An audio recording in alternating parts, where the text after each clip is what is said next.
Maybe just give one more minute. We got a few more people in the waiting room coming in.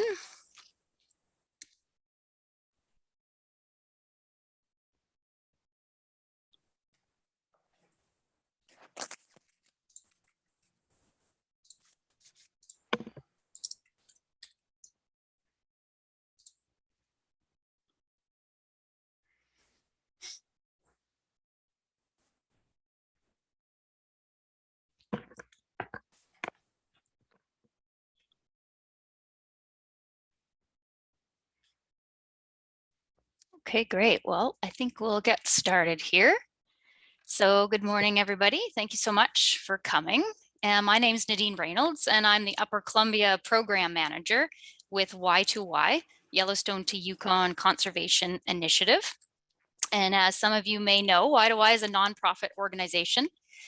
We work to find solutions so that both wildlife and people can thrive, with a vision to protect and connect ecosystems across this large landscape. My focus is here in the Upper Columbia Basin, and I live in the New Denver Silverton area. And my colleague and our BC Director Candice Batiki, is also here, calling in from Nelson. And I would like to acknowledge that we're all joining this gathering today from various places across the Columbia Basin, across the Y2Y geography and beyond. Actually, we've had a lot of interest. And we're all living and learning on the lands of a diversity of Indigenous peoples. And we're here today to hear about opportunities and best practices for community-based land use planning, and this will be with a focus on the Upper Columbia region. So why do I commission this research? Because really over and over again, we are hearing from a wide range of people and organizations about the need and desire for land use planning in their areas. And this was a recommendation from a previous research project on healthy ecosystems and healthy economies in the Upper Columbia. We know that land use planning is being requested by local governments, by the business community, by recreation associations, community development organizations, conservation groups like Y2Y. Because the region we're in does not have an up-to-date land use plan or really any strategic direction or guidance. We have communities here in the basin who are very connected and have a strong sense of place and really would like to be participants in shaping the future of the region. So with land use planning seen as a resolution by a lot of these stakeholders, people have been advocating for a process here. And without leadership from the province, a lot of people have been wondering, what can we do? What can we do to start planning? What can we do to be prepared or be ready for when a formal process does occur, led by the province and First Nations? And so there is work that we can do. There's work that communities can do to be proactive and to get prepared. And this is exactly what Lauren Rethoret and Mo Nadeau recently researched, and will share the information and insight with us today. So I'd like to welcome Lauren and Mo, who will be presenting. So Lauren is a faculty researcher at Selkirk College, and she links student learning to community priorities by working with community-based partners to implement research projects that draw on both student and faculty expertise. And her research portfolio centers on the policy and planning dimensions of environmental issues, with a particular focus on rural communities. Solutions lead to enhanced well-being or resilience in the diverse communities that make up the Kootenay region that Lauren calls home. Lauren holds a bachelor's degree in geography and a master's in resource and environmental management with a specialization in environmental planning from Simon Fraser University. And Mo Nadeau is a resource and environmental management master's student at Simon Fraser University. She lives on Syilx, Sinixt, and Ktunaxa territory in Nelson, BC. And Mo's research focuses on supporting planners to advance equity in land use planning through conservation and recreation initiatives. Welcome, and thank you, Lauren and Mo. Thank you, Nadine. Okay, I'm just going to share my screen here.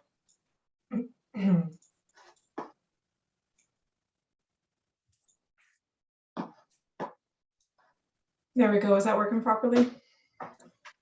Yeah, Yep. all good. And other folks, if you could mute yourself while the presentation is going, that would be helpful, and we'll have time for questions at the end.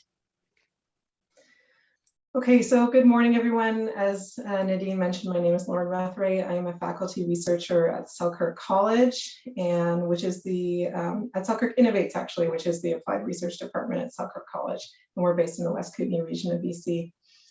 Mo? And I'm Nadeau, and again, as Nadine mentioned, I'm currently a graduate student at SFU in Resource and Environmental Management, but I worked with Lauren through Selkirk College as the research intern for this project. So we're both joining you today from the traditional and unceded territories of the Sinixt, Ktunaxa, and Syilx Okanagan nations, and I'd like to also acknowledge that Selkirk College operates within the traditional territory of the Schwab Nation. Today we'll be presenting on the results of our research project called Community-Led Land Use Planning, Opportunities and Best Practices for the Upper Columbia region. We'll start with a review of why we did this work. Then we'll situate our work within the provincial modernized land use planning framework. We'll provide a brief overview of the case studies that we looked at in our project, and then spend some time talking about the best practices for community-led land use planning initiatives that emerged from our research. Our plan is to talk for about 40 minutes, leaving about 15 minutes at the end for questions from attendees.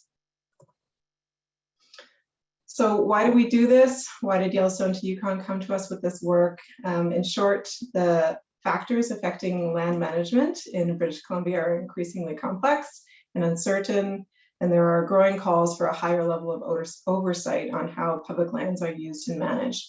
Communities are wondering how to go about this work. Our work focused on the Upper Columbia region, which stretches from the Upper Arrow Lakes northward to Mica and down to Invermere. And the communities that anchor that region, Nakusp, Revelstoke, Golden, Invermere, are all, like many communities across BC, historic resource towns in transition. Industries like logging and mining are increasingly bumping up against recreation and adventure-based tourism on the land base. So you have more people in the backcountry on public lands, and increased human presence means increased pressure on wildlife and ecosystems. And of course, there's the added complexity of climate change and the threats that process brings to the environments that support public land use. Land-based reconciliation is another significant driver of the shifts in BC's land management framework. In 2019, BC adopted the Declaration on the Rights of Indigenous Peoples Act, and along with that, committed to deep collaboration with Indigenous peoples on decision-making processes for public land, decisions that historically have been fully controlled by the provincial government. The Modernized Land Use Planning Program, or MLUP program, emerged from that commitment, and that program recognizes that existing land use plans need updating as they don't reflect today's land use context. The first step in the MLUP process involves the province working with Indigenous governments to chart a path forward, and that process can't be rushed. But while the provincial government and Indigenous governments undertake that critical foundational work, the land use issues persist. So many communities are feeling a sense of limbo and curiosity about the possibilities of working adjacent to the MLUP process to make some planning progress without necessarily having the leadership of the provincial government at this time. So that's where our work fits in. We're hoping to provide some guidance to communities that are interested in laying the foundation for planning or jumpstarting a planning process related to public land use. Our focus was on providing guidance to non-Indigenous communities, acknowledging that some lessons would also be applicable to Indigenous groups. And that was our focus because that was where the demand was coming from in the Upper Columbia region, especially given that Indigenous involvement in land use planning is very much the current focus of the MLUP program. So our work honed in on opportunities for the Upper Columbia region, but of course these lessons many lessons could certainly be applied elsewhere in BC. These are the questions that guided our research. First, how can communities in the Upper Columbia region influence within existing legal and policy frameworks how the lands surrounding them are used and managed? How can communities be ready to engage in a modernized land use planning process led by the provincial government if or when that opportunity arises? and what factors could be considered in the design of a planning process or management bodies that facilitate the involvement of community interests in land use planning. In terms of how we gathered information to help answer those questions, we reviewed literature, both academic literature in the field of land use planning and community-based resource management, and documentation relevant to a series of case studies we selected. We also conducted 11 interviews, a few with regulators or representatives of the provincial government, one with an academic working in the field, and several with representatives of our case studies. Over to you, Mo. Thanks, Lauren. So I'm going to spend a bit of time diving deeper into the Modernized Land Use Planning Program and talk a little bit about the criteria that communities need to display to exhibit readiness for this work.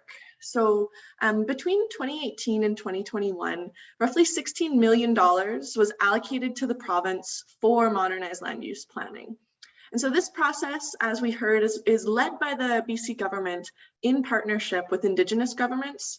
And it's really through engagement of communities, local government, industry, and other stakeholders. So it's really focused on understanding new complexities in planning, such as things like climate change and cumulative impacts, as well as ensuring communities and stakeholders are engaged throughout the process, and also committing to reconciliation with Indigenous governments. So in terms of the engagement, it's really set to occur at some key milestones that the provincial government has identified, which I'll go into in the next slide. But these engagement opportunities might include things such as surveys or questionnaires, advisory groups, open houses, meetings, or even workshops. And so the approach is really focused on moving away from consensus building, which the province previously had done in the past, and more into targeted engagement so that it can be more effective at building that wide community support given limited time and resource availability. Next slide, Lauren. So from our interviews, we learned that there are 5 phases involved in modernized land use planning. And the first one is pre-planning. So this phase involves determining if land use planning is actually required through developing a business case and a mandate surrounding the project. So a few factors that would be included to see if this project should go ahead is having an expressed user conflict, seeing that there are considerable cumulative effects existing on the land, and if there are any concerns for the ecosystem or wildlife. After that phase, it goes to plan initiation. So this is the phase where a government to government or Indigenous to provincial partnership is confirmed, and a terms of reference and work plan are developed. And then after that, initial stakeholder engagement occurs. So it's really a critical step for community-based planning because it's that opportunity for stakeholders to provide their vision for the specified area. The third phase is plan development. So this is where governments collect some baseline data so that they can develop different planning scenarios and create a draft land use plan. It's another contact point as well, where they ask for stakeholder feedback on the scenarios that they've developed to sort of gauge interest from communities and hear if there are any issues that come up in their draft land use plan. After that, it moves to the fourth phase, which is plan evaluation and approval.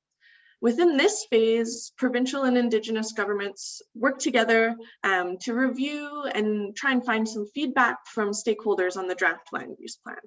So it's again another opportunity for community members to express their thoughts on that plan.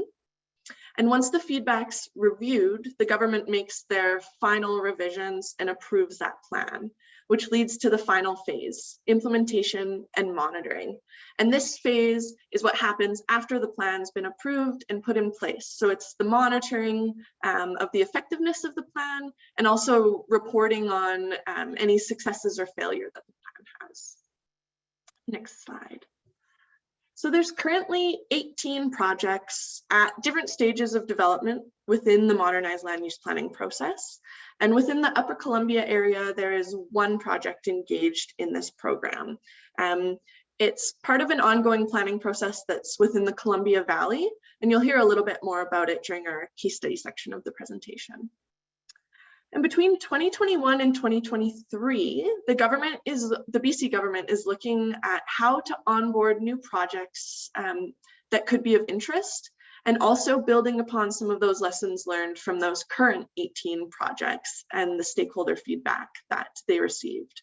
So they're really working to build support for aligned planning and stewardship initiatives to create more of a clear definition of roles and responsibilities across these different initiatives, and also to advance reconciliation, as well as supporting economic recovery goals following COVID-19. So BC really is aware of the interest in modernized land use planning from many different people across the province, but the issue is that the capacity is limited. And they are assessing potential opportunities for program expansion, and they're hoping that they can get some information about that identified within the coming year to provide to community members. And next slide. So in knowing that they're limited, we learned from some of our interviews that communities are more likely to be selected if they can demonstrate the following set of readiness criteria. So although they haven't defined an established set of criteria, these were some of the things that we learned through our interviews that would make communities more likely to be chosen for the next modernized land use planning project. So the first one being that the project advances reconciliation. So projects that support the implementation of a reconciliation agreement, or that Indigenous governments have confirmed an interest in and have the required capacity to engage in. The second being projects that identify how planning will be conducted in a way that addresses cumulative effects. The third one being projects that address the priorities and commitments of government legislation. So things like the Water Sustainability Act, Wildlife Recovery Act, and species at risk. Fourth is projects that have reliable and long-term third-party funding. And then the next one is projects that have a signed memorandum of understanding, which is a non-legally binding agreement that confirms the roles and responsibilities between the parties and facilitates cooperation, as well as a terms of reference, which is another non-legally binding agreement. This one's used to establish project requirements and define working roles and clarify what the successful project outcomes could be. The next one is projects that address how land use conflicts will be resolved in a way that really considers the future and projected increase in the use of that land. The next readiness criteria is if the plan within the sub-region requires updating because there might have been changes in the environment or the society. Next is if there's a high likelihood that the plan is going to reach agreement in an efficient manner. And the second to last is if there's a commitment that's already been made by the minister or cabinet. And the final readiness criteria is if the communities have received confirmed support from regional provincial offices, so such as the Forest and Lands Office, as well as the Ministry of Indigenous Reconciliation. So with these criteria, communities are more likely to receive provincial government support through modernized land use planning.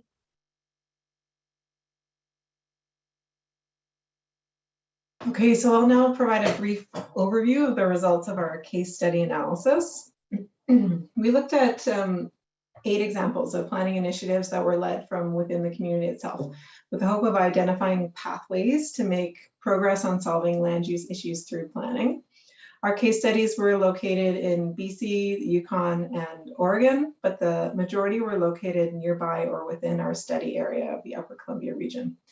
Today, I'll talk about 5 of those that we feel were the most relevant, but you can consult our report if you'd like information on the other 3, which were the Non-Walkless Council on the South Coast, the Willamette Partnership in Oregon, and the Oregon and Area A Trail Alliance. We wanted to look at cases that demonstrate how non-Indigenous communities or a partnership between Indigenous and non-Indigenous communities can initiate the process of land use planning on public land. Most of our cases were examples of that scenario, but we also took a look at some other case studies that allowed us to take a deep dive into some of the best practices, like engagement of community stakeholders and Indigenous governments that we knew were important to understand better. For each, we looked at the background that led up to the implementation of the planning process, the initiative's governance structure, what planning outputs they produce, as well as how those outputs are being used, and how the initiative is being resourced. Beyond these case studies, we also took a brief look at community forests. I won't go into depth on those today, but there's many examples of communities working through community forests or the Community Forest Agreement Program to exert some control over non-timber values on the surrounding land base. Those examples are covered in quite an extensive body of literature, which is why we didn't prioritize that option for our research. So we'll start with the Columbia Valley Recreation Planning Initiative. The Columbia Valley, located in the southeast corner of BC, centers on the community of Invermere. The area wasn't included in the province's historic land use planning process because sufficient resources weren't available to undertake the detailed work that was required in that region. So they've been operating without a land use plan. Starting in 2008, local, regional, or local recreational organizations came together to explore the development of a recreation management plan. Those groups collaboratively developed mutually agreeable principles surrounding land use and established a set of ground rules, which they brought to key decision makers, including the provincial government, to demonstrate alignment and interest. So they demonstrated some of those readiness criteria that Mo was talking about. As a result, in 2017, a formal planning process was initiated. The process is now guided by a 12-member steering committee, which includes representatives from local, provincial, and Indigenous governments. The initiative works with a consultant and benefits from dedicated staffing support from the provincial government, which is provided through the MLUP program. It's not expected that planning outputs will have any dedicated legal authority, rather they'll serve as guidance documents for government decision makers and gain legal effect that way. We chose the Columbia Valley as a case study because it's an example of a community-led initiative that, in the face of extensive complexity, is honed in on a single land use issue, in that case, recreation. It's also a good example of how a community has come together to demonstrate planning need, and in that way motivate the provincial government to recognize this area as a priority for planning. Schwab Trail Alliance is a regional partnership with the mandate of developing and maintaining a trail network. We chose this organization as a case study because it offered lessons on public engagement and community relationship building, especially relationships between Indigenous and non-Indigenous organizations. The initiative has an overarching administrative body, which is the Alliance itself, and within that there's a roundtable that brings lead organizations together annually, as well as a working group that meets on operational issues more frequently. Collectively, these organizations implement a regional trail strategy that was developed through a steering committee with the support of a consultant in 2006. The regional trail strategy has no legal authority in itself, but it guides the work of the Alliance and is also referred to by the Columbia Shuswap Regional District when making recreation management decisions. The Secwepemc Nation is lead government partner, facilitating and leading dialogue in a way that upholds their traditional values. All governments involved in the Alliance have signed a memorandum of understanding recognizing the Secwepemc's rights to the lands and decisions made on the land. So despite operating for over 15 years, this initiative doesn't have any core funding. Rather, funding for programs and core staff is assembled through a mix of grants, sponsorships, and contributions from various levels of government. The Peel Watershed Planning Commission was formed to develop a regional land use plan for the Peel Watershed in the northeast part of the Yukon, drawing on input from Indigenous and settler governments, industry, and the public. We chose it as a case study because of its national recognition for how conservation and Indigenous rights were handled in the planning process, It also offers insight into methods for adequately capturing public interest. The commission was appointed in 2005 with one nominee from each of 4 Indigenous governments and 2 from the Yukon government. The group was meant to work together to undertake land use planning negotiations that would inform Yukon First Nation final agreements, which are known as modern day treaties. The commission and its various subgroups worked toward a set of agreed upon principles that would be used to measure the success of the plan, including maintenance of ecological integrity, recognition of traditional Indigenous land use practices, and facilitation of economic activities that benefit the region as a whole.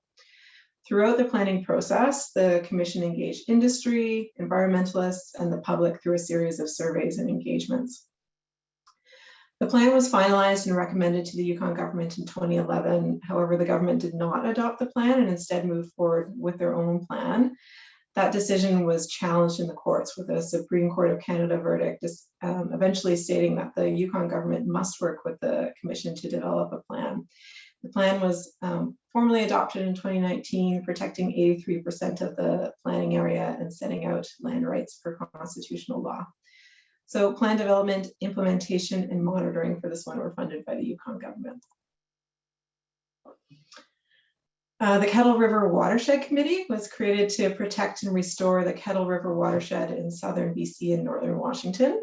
We chose that initiative as a case study because of its focus on restoration, which differs from some of the others that are focused on recreation. It's also a good example of how communities integrated scientific and technical reporting in the early phases of plan development.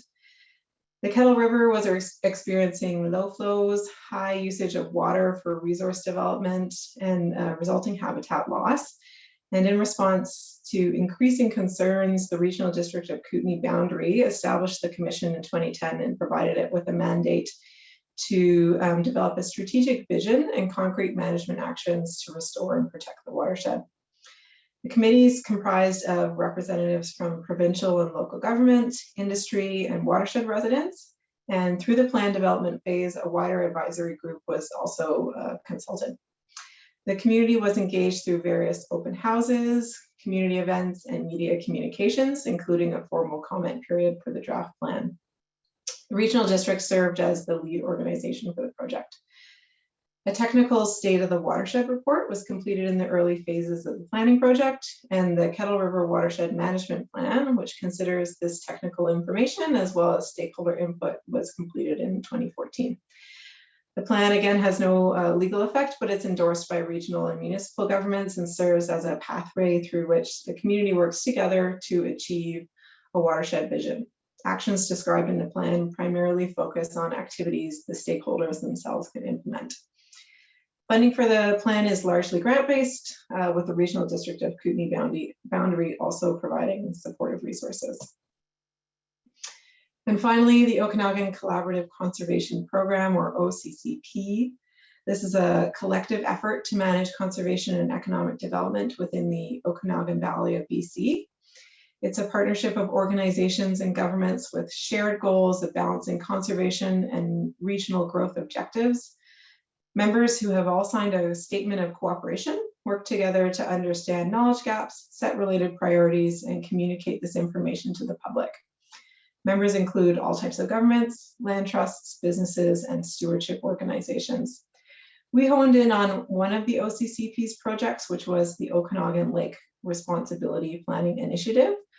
The process is founded on Syilx Okanagan values and is co-led by the Okanagan Nation Alliance, South Okanagan Similkameen Conservation Program, and the OCCP, with more than 50 others formally supporting the process and committing to implementing the planning principles at their own organizations.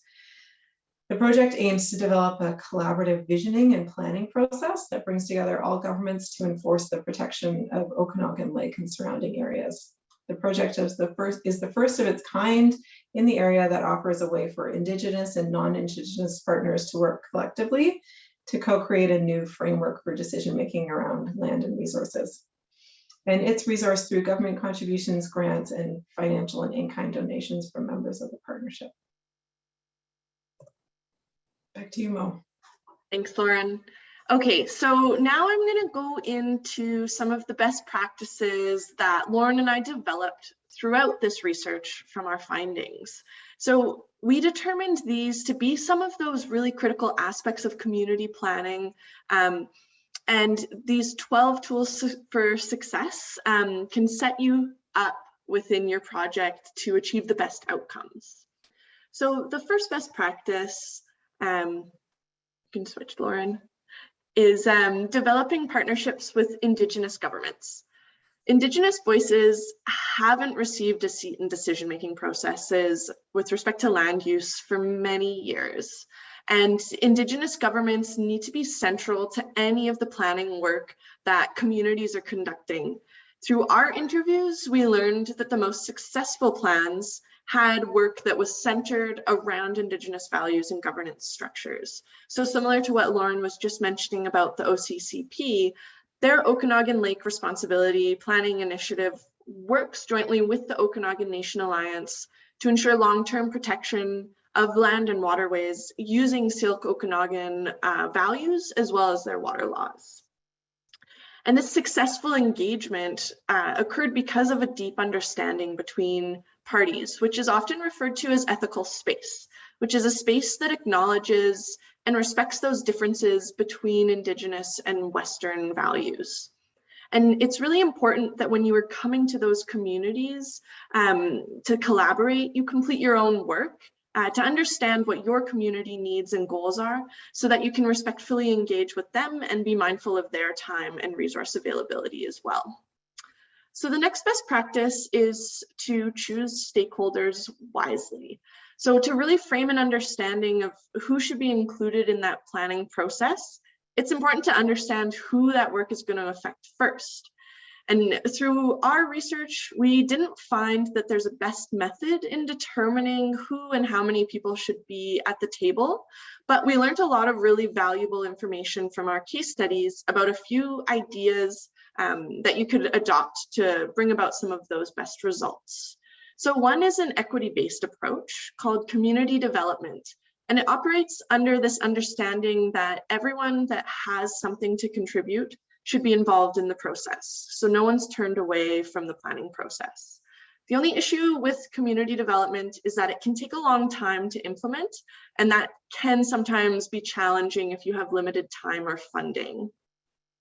So a different approach to community development that is generally more cost-effective, less time intensive, and often easier to achieve consensus building goals is the use of an inclusion criteria.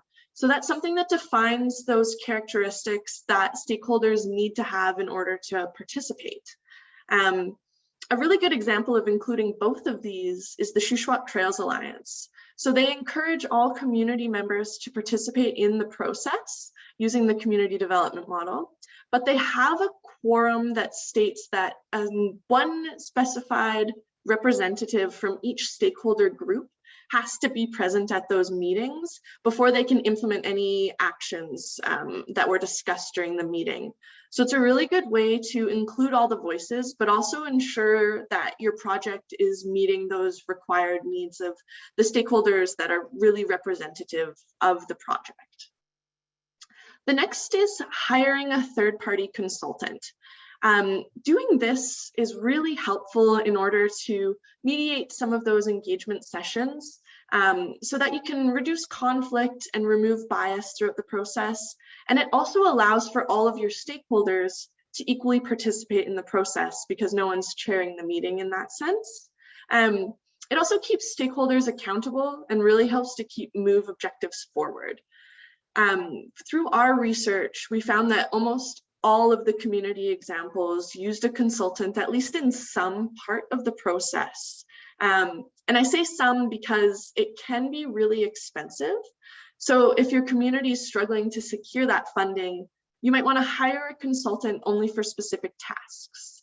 So for example, the OCCP uses a third-party consultant for specific project facilitation work and also for the final write-up of their reports. The fourth one is to understand public interests. This is a really critical step in community-based planning because it helps you guide the terms of reference and your planning goals, as well as it provides some specific measurable outcomes that you can communicate to the province or potential other funders. So in our interviews, the BC government representatives indicated that it's the most critical component needed for them to back a project. And there's lots of methods in determining public interests. So you can do things like have interviews, conduct surveys, do some background research of the area, or host a plebiscite. And a plebiscite is another non-legally binding document or vote. And this is conducted by the public members of the region of interest so that they can see what the public has to say about the plan going through. So the Peel Watershed Planning Commission held a plebiscite when they were at the initial stages of their plan, and they were able to show that they had 80% support within their region for the plan. And that actually resulted in them getting full funding from the Yukon government to go ahead with this project. So it can be a really powerful tool. The fifth best practice is to ensure adequate funding. We all know that community-based planning really does need sustainable and long-term funding to ensure its success, but it can be so hard to secure, and that can be really challenging. But in knowing that, BC and supporting organizations are more likely to back a project if they know that there's commitment to a long-term funding source. And through our interviews, we learned that there were a variety of different ways to receive funding. So there were things such as government and non-government granting programs, private and organizational donors that had a specific interest in the project. And also people received funding from partnerships with post-secondary institutions. So the next best practice is clarifying roles and responsibilities. This really needs to be done early on so that your community and the stakeholders involved in your project can come to an agreement on how tasks related to planning, implementing, and reporting is going to be shared. Through our research, we found that a formal agreement that's signed by all stakeholders can be the best way to commit everyone to this work. And it's also helpful to establish ways to resolve conflict and manage any changes that might come up throughout the project. So two of the documents that can help clarify your roles and responsibilities are a terms of reference, which I've mentioned earlier, as well as a statement of intent. And just as a refresher, the terms of reference is used to discuss those project specifics. So things like project requirements, how to resolve conflict, and what those successful metrics for measuring results are.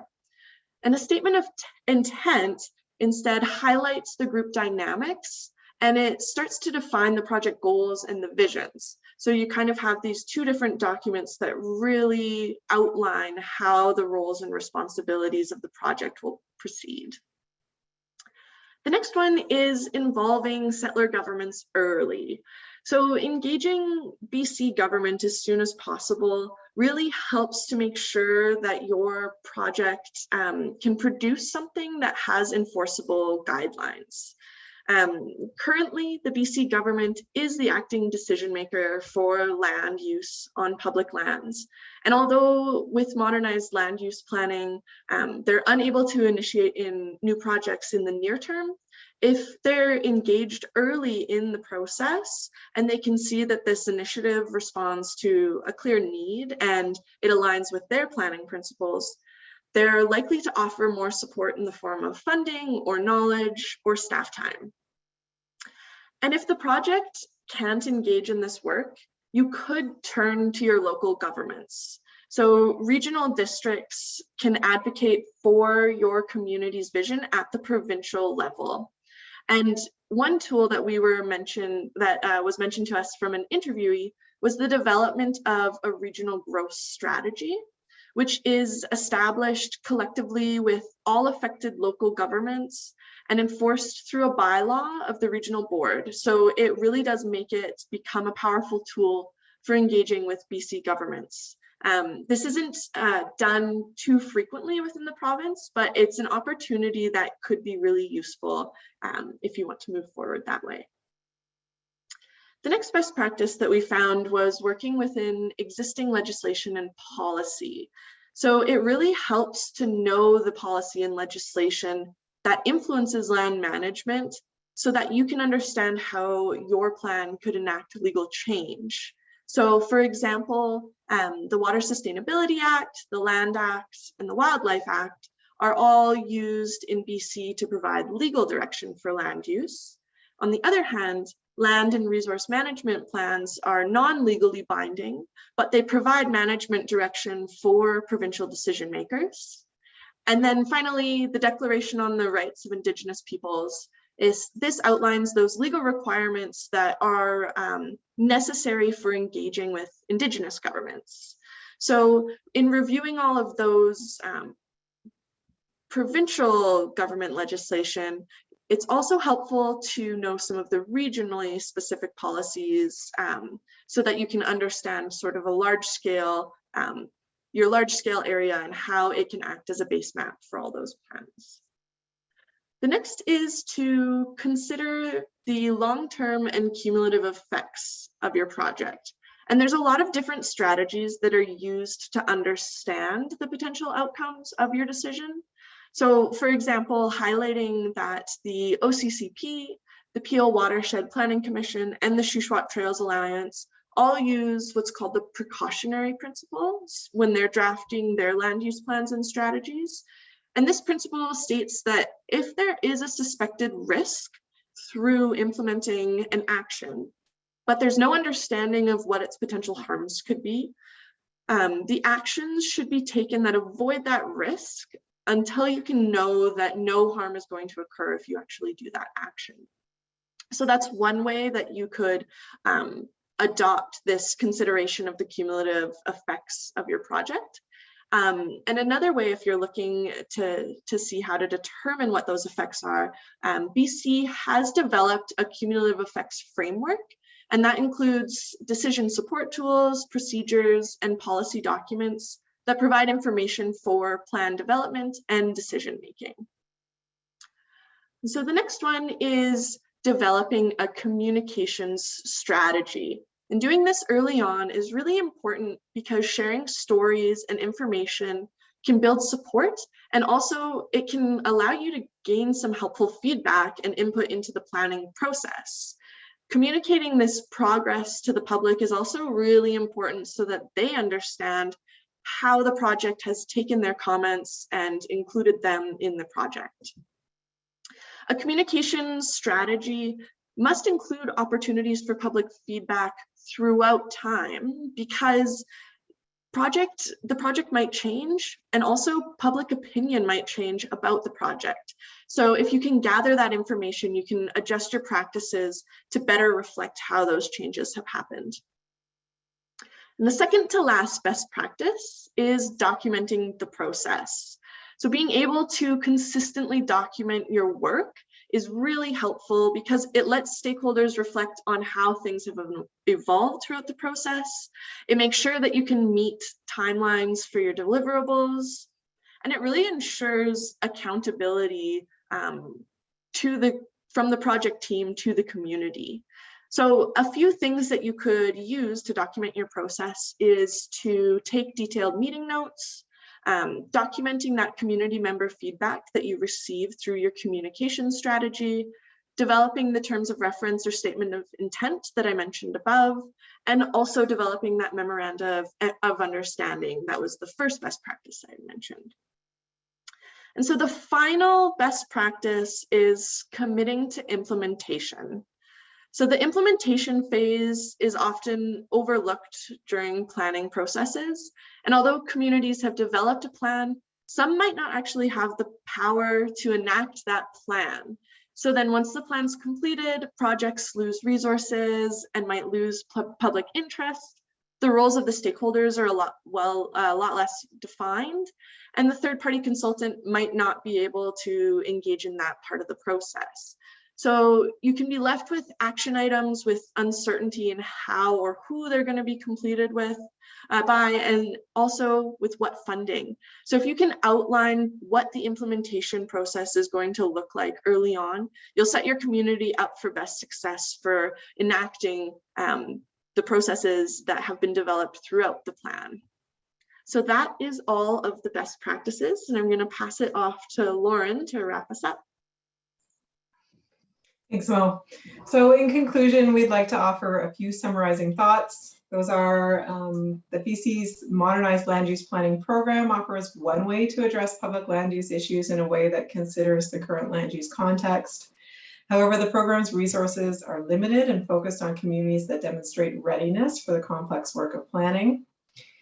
By taking initiative to do important planning groundwork, communities can demonstrate this readiness and set a future planning process up for success, whether or not that process is led by the province. And if it's not led by the province, there are ways communities can solve land use challenges outside of the MLUP program, but involvement of provincial and Indigenous governments is always a requirement for success.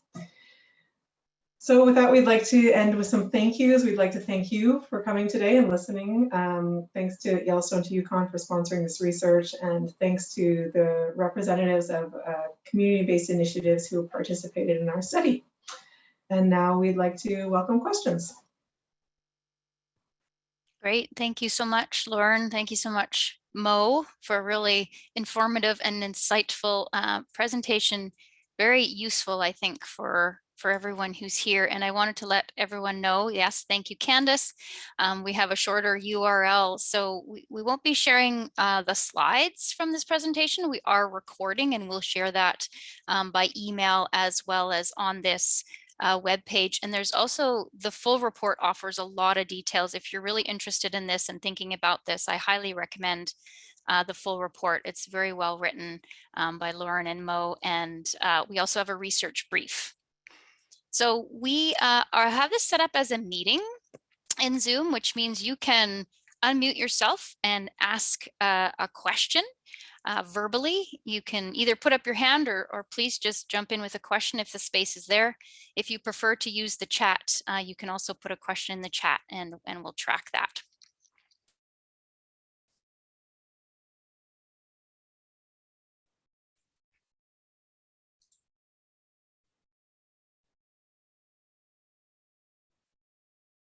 Anybody have a question?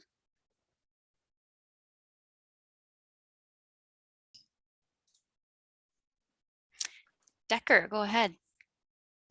You mentioned many times, just in general, the provincial government.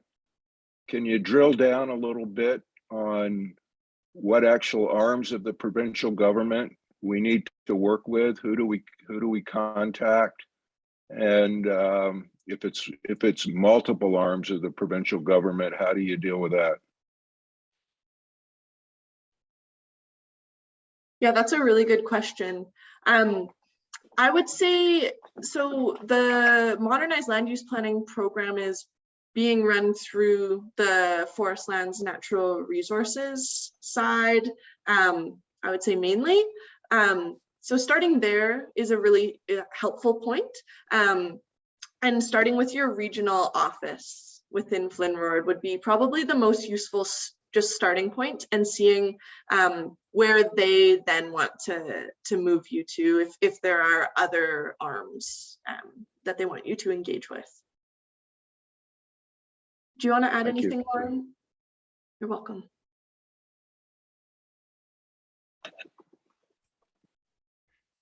Okay, we have a question in from Juliet. Do you want to ask that? I'm busy typing away my questions to you. Hi, everyone. Great presentations. Thanks, Lauren and Mo. One of my questions is, what's the legal obligation to fulfill current land use plans? Because I know there was a lot of effort to do land use planning in the past on public land. Those documents are referred to, but they're not necessarily being implemented. So that was one question. And the other was, I took a photo of your slide, which I'll delete after, but it was just to remind me of one of the criteria that you had for successful planning. Readiness criteria was high likelihood of reaching agreements on a plan. And yet where plans seem to really be needed is in controversial areas. So I'm just wondering if someone could speak to that too.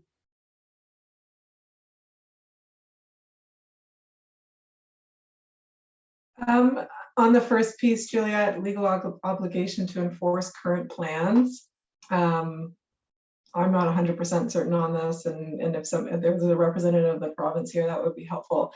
But my understanding is that the land resource, the existing LRMPs are not legally binding. They serve as guidance material for decision makers, and so that's how they're provided with legal effect.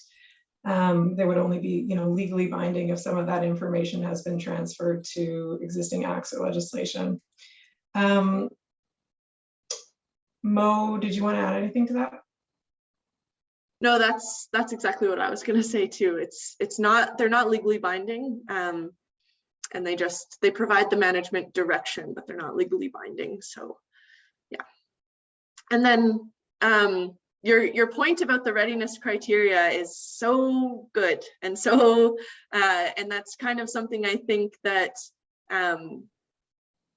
is often discussed, is that there's this challenge with limited time and resource availability. So if you can see that there is an easier opportunity to come to a consensus so that these things can be put in place, that means that it will take less time and resources. However, where land use planning is needed is in those kind of sticky spots, because those are the parts that have become a challenge, and they really require that deep engagement and the commitment to that process. So, I don't think I have a good answer in terms of,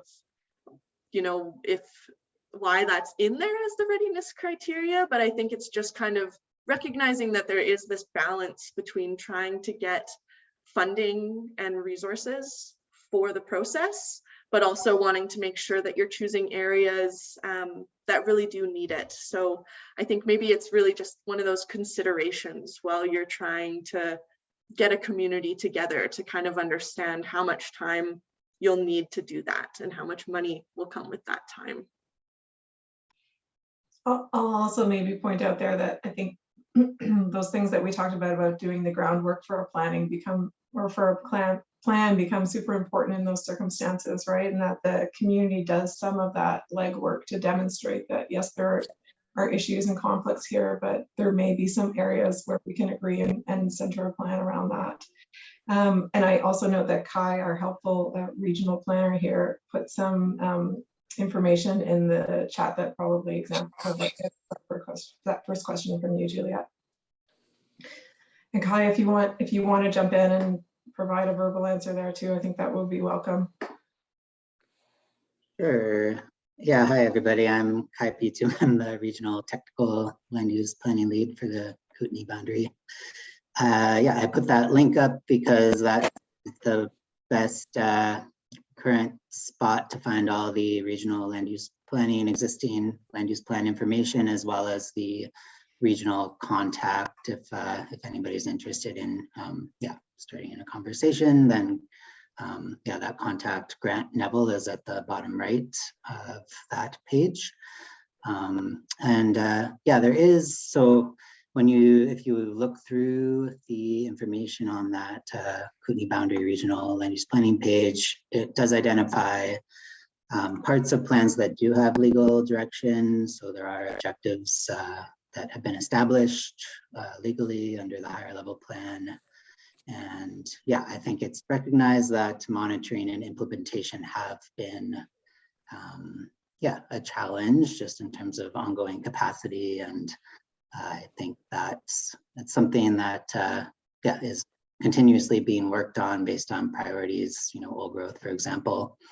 So yeah, it's an active part of the process of seeing where priorities are for updating and attending to existing issues within the existing land use plans, as well as what the future needs may be in terms of some of the that legally enforceable direction that still stands under the established plans. But yeah, as I think Lauren and Mo mentioned, it is still primarily policy documents that that the direction of the existing plans provide. So yeah, it remains at discretion of statutory decision makers when they're reviewing things related to those plans. Great. Thank you, Kai. I see we have a few hands raised, so we'll go Scott, Carol, and Nelson. Hopefully we've got the time for that. I think we do. So go ahead, Scott. Yeah, I just want to add to a new tool that we have, certainly DRIPA, because this modernized land use planning process started prior to DRIPA. And now that we have DRIPA in place, it provides a lot more power for Indigenous communities to provide direction to the province, as opposed to the province directing down to the First Nations. So there is a really good piece of legislation that is sort of changing how First Nations can lead the process as opposed to be engaged in a process. That's it. Thank you. Thanks for all the great work you're doing. Carolyn. This is Carl. And the question I have, or comment I would like to make, is that given that the provincial government through the Ministry of Forests has basically given away all of the timber in the province through tenures and other programs, is this just, is the planning exercise, which I understand really needs to be done, is this yet another opportunity for log and talk? Because logging is happening certainly in the North Kootenay Lake area, the Duncan Lake, and about to happen on the Argenta Johnson's Landing face. There doesn't seem to be any interest from the provincial government in, how should I say, taking a slower approach and perhaps using the precautionary principle, which I worked for government for 30 years. And one of the times we did have the precautionary principle in place. And that has long since gone by the wayside, in my opinion. That's my comment.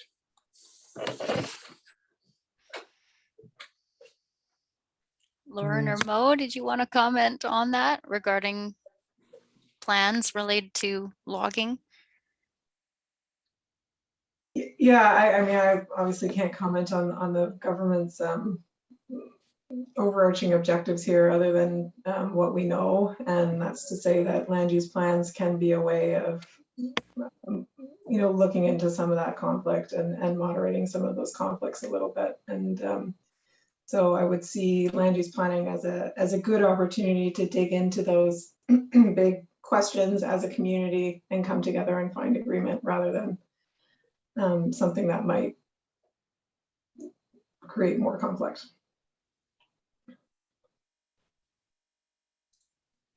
Nelson was next and I accidentally took his hand down. So Nelson, go ahead. Hi. Great. Can you hear me? Can you hear me? Yeah, you're a little low, but we can hear you. Okay, I'll try to speak up. Great presentation, by the way, Lauren and Mo. It's a lot of great information in there. My question is, I don't know if other people are thinking this same thing, but we got a room full of people here maybe wondering, like, what's the first step that I can do as an individual to kind of kickstart the process? I don't know if you guys gained any insights from some of the case studies you looked at in terms of, was it one person or one group that sort of started this whole thing, or what are some strategies that maybe we can learn to just get the process going? Because at first it seems like an overwhelming task with so many stakeholders involved. It would be good to know just, how does this thing start?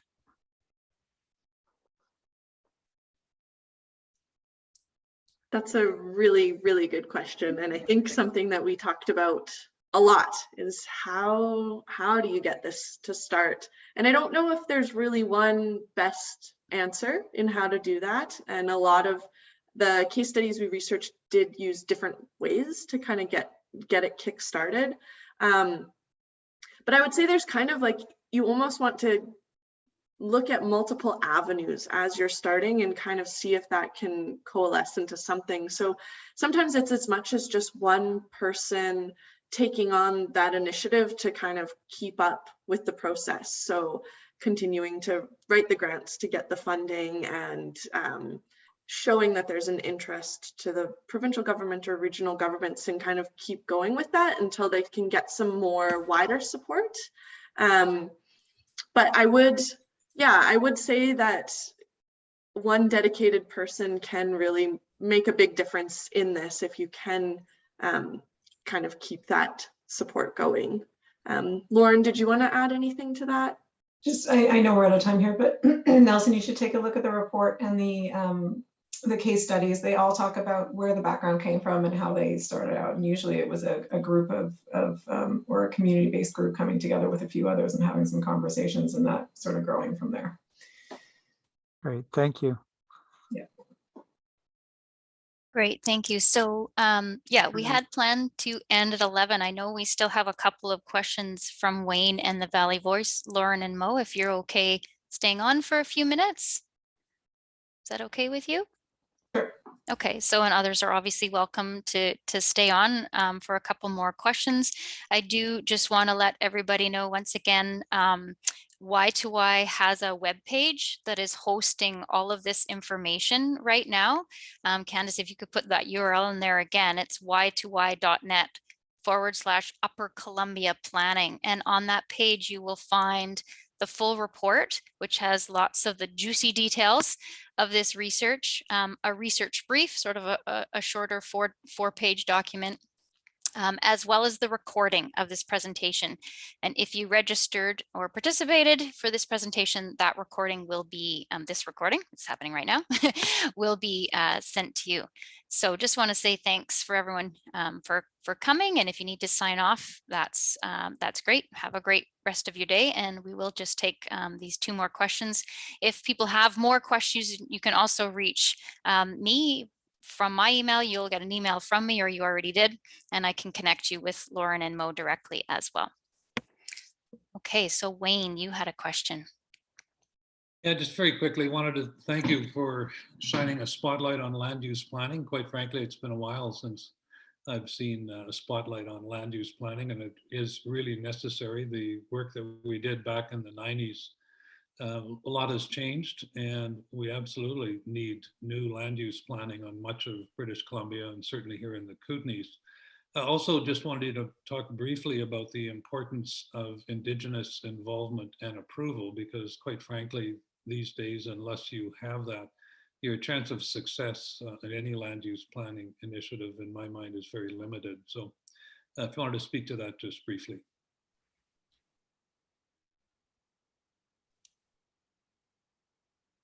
Thanks, Wayne. Fully agreed on this end. Yeah.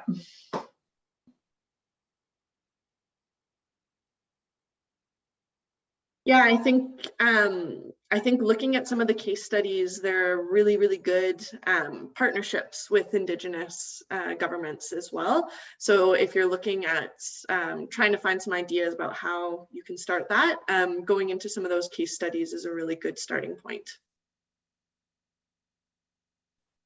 Thank you. Thank you. And the Valley Voice had their hand up.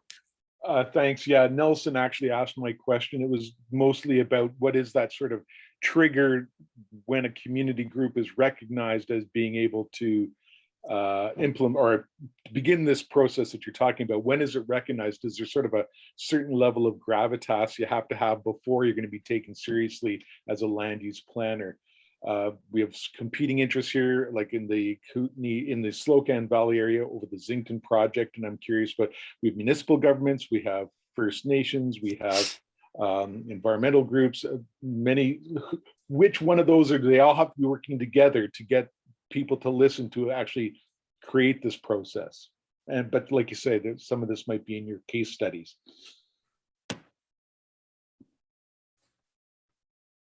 Yeah, and I think you're right. I think having as much community support as you can from as varied different organizations as you can is helpful. So if there are ways that you can connect and find some synergies with other organizations, you are more likely to be able to band together and then show that there are different organizations, therefore different folks within the community that have an interest in this.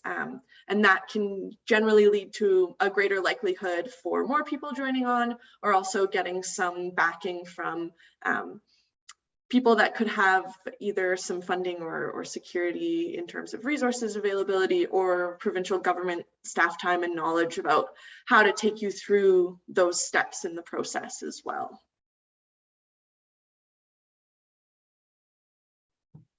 And just to add, yeah, I don't know if there's any sort of threshold for when community has enough gravitas, but Mo mentioned that having a good sense of community priorities and was the issue that was perhaps viewed by the provincial government as being the greatest indicator of readiness for land use planning. Thank you. Great. Well, thanks so much. Thank you very much, Lauren and Mo, for this wonderful research. I think, you know, the turnout today and the questions and engagement is indicative of the strong interest in this. And I know Y2Y, you know, working at a large landscape level, we engage with quite a variety of organizations, and it appears that this is actually a real common ground, that there's a lot of interest in land use planning, that it could be a way for us to move forward positively together as communities with First Nations, in support of ensuring that wildlife and the habitats they need are also thriving into the future. So I hope today you've been inspired and also gotten some really practical tools, you know, and if there is anyone thinking about taking leadership in your own community, please do think of Y2Y as a resource. You know, this is something that we've been advocating for very strongly at the provincial level, because we need a way to have this conversation about the future of the landscape. So please feel free to reach out to me or to Candace at Y2Y. I also wanted to mention that Mo had mentioned the concept of ethical space and engaging in this work in ethical space. And if that intrigues you and interests you, Y2Y has also been offering workshops and learning opportunities on ethical space. You can look at y2y.net/ethical space, and we're going to be hosting some more workshops starting very soon with actually an Indigenous protected and conserved area that's proposed in northern BC. That's probably going to be on March 2nd, just about to confirm that. So sign up for our newsletter, or feel free to reach out directly to me if you want to have more learning opportunities in this realm.